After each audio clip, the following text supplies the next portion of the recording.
ভক্ত আমার মাতা পিতা,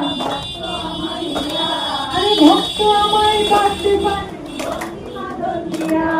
ভক্ত আমায় বাঁচতে পারে ভক্তি বাঁধন দিয়া, আরে ভক্ত আমায় বাঁচতে পারে ভক্তি বাঁধন দিয়া। হরি বল হরি বল হরি বল হরি বল। এই ভক্ত আমায় নাম রেখেছে বাঞ্ছা কল্প তরু, ভক্ত আমার মাতা পিতা ভক্ত আমার গুরু, ভক্ত আমার মাতা পিতা ভক্ত আমার গুরু, বলি ভক্ত আমার মাতা পিতা ভক্ত আমার গুরু, ভক্ত আমার মাতা পিতা ভক্ত আমার গুরু।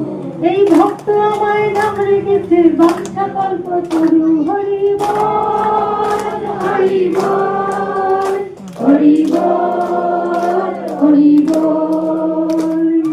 ভক্ত আমার মাতা পিতা ভক্ত আমার দিয়া, ভক্ত আমার মাতা পিতা ভক্ত আমার দিয়া, আরে ভক্ত আমায় বাঁচতে পারে ভক্ত আমায় বাঁচতে পারে ভক্তি বাঁধন দিয়া, আরে ভক্ত আমায় বাঁচতে পারে ভক্তি বাঁধন দিয়া। হরি বল হরি বল হরি বল হরি বল। তাহলে যে ভক্ত আমার মাতা পিতা ভক্ত আমার ইয়া, তাহলে ভক্তরা মা বাবা হন। নিতাই গৌর হরি বলে আমি মা ডাকলাম না, দেখলাম তো যে আমার মাটা পাশে বসতে পারে, তাহলে কখনো ভগবানও আমি এখানে বসছি আমার মাটা কি একটু বসতে পারে বললাম।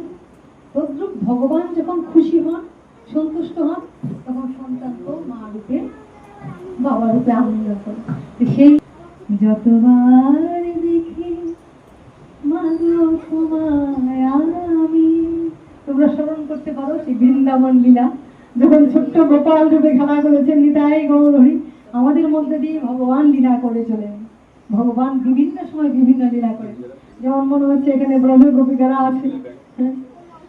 তো ভক্ত যখন ভগবানের উপরে অভিভাবকের ক্ষমতা খাটায়, ভক্ত যখন তার মাতা পিতার রূপে গিয়ে এখানে দাঁড়ায় তখন সেখানে মাতা রূপেও অঙ্গীকার করা যায়। যতবার দেখি মাগো তোমায় আমি, সাধ মিটে না কবু তোমায় দেখে,